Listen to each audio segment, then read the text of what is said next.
بسم اللہ الرحمن الرحیم۔ لاکھوں کروڑوں درود نبی پاک صلی اللہ علیہ وسلم پر اور ان کی آل پر۔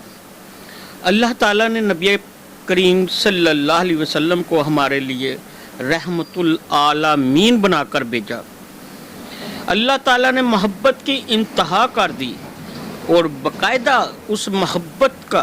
اس محبت کی گواہی دی ہے، اہل بیت سے محبت کرنے کا حکم دیا ہے۔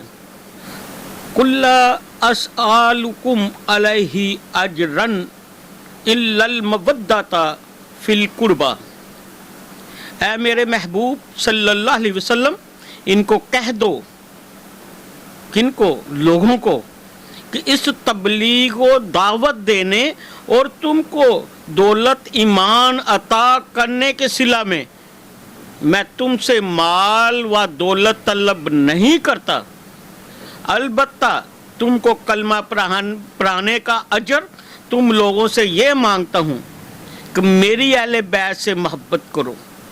اور اہل بیت کوئی عام نہیں ہے، بلکہ اہل بیت بہت خاص ہیں۔ اہل بیت کیسے بنی ہے؟ اہل بیت کس کو کہا گیا ہے؟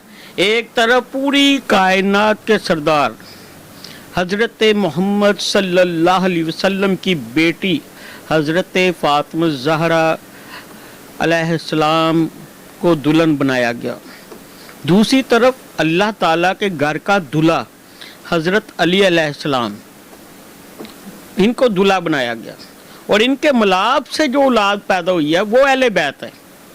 حضرت امام حسن علیہ السلام، حضرت امام حسین علیہ السلام، اب ان کی جو اولاد ہے وہ اہل بیت کہلا رہی ہے۔ اللہ تعالیٰ نے حضرت محمد صلی اللہ علیہ وسلم کے نظام کو اپنے نظام کے ساتھ جوڑا ہے۔ حضرت بی بی فاطمہ زہرا کے لیے حضرت علی علیہ السلام کو خانہ کعبہ میں پیدا کر دیا، تاکہ لوگ یہ نہ کہہ سکیں کہ پوری کائنات کے سردار حضرت محمد صلی اللہ علیہ وسلم کی بیٹی کا رشتہ عام گھر میں ہوا ہے، بلکہ یہ کہا جائے کہ اللہ کے گھر کا دلہا اور نبی پاک صلی اللہ علیہ وسلم کے گھر کی دلہن۔ ہر حاسدین کے لیے اور جو حسد کرتے ہیں ان کے منہ پہ یہ ایک بہت بڑا تماچا ہے۔ اس کے بعد آپ صلی اللہ علیہ وسلم فرماتے ہیں، اے لوگو، میں تم میں دو مثل چیزیں، دو قیمتی چیزیں چھوڑ کر جا رہا ہوں، ایک اپنا قرآن، دوسری اپنی آل، اور دونوں سے انتہا کی محبت کرو۔ اور ان کی مثال سفینہ نوح سے دی ہے کہ جو لوگ حضرت نوح علیہ السلام کی کشتی میں سوار ہو گئے وہ بچ گئے تھے، اور جو سوار نہیں ہوئے وہ غرق ہو گئے تھے۔ اس کے بعد اللہ تعالیٰ اہل بیت کو فضیلت دیتا ہے، اور وہ فضیلت اور وہ مقام وہ یہ ہے کہ اللہ تعالیٰ کے گھر یعنی مسجد کو صدقہ نہیں لگتا، مسجد کو زکوٰۃ نہیں لگتی، مسجد کو خیرات نہیں لگتی، اور یہ کیا چیزیں ہیں؟ تینوں چیزیں مال کا میل ہے، اور میلے پانی سے کپڑوں کو نہیں دھویا جاتا، تو اللہ نے اپنے گھر کے لیے پاکی مانگی ہے۔ اسی طرح اہل بیت کو صدقہ نہیں لگتا، زکوٰۃ نہیں لگتی، خیرات نہیں لگتی۔ اللہ کے نبی صلی اللہ علیہ وسلم نے قرآن سے اہل بیت کو اس کے برابری دے دیتی ہے، اور فرمایا اہل بیت کو برابری کیسے دی ہے؟ کہا فرماتے ہیں قرآن اور میری آل دونوں سے محبت کرو،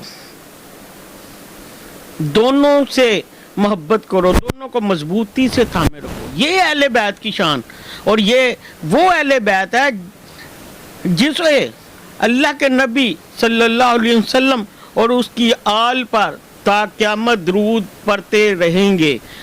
اللہ کے نبی پہ اور ان کی آل پر تا قیامت ہم درود پڑھتے رہیں گے۔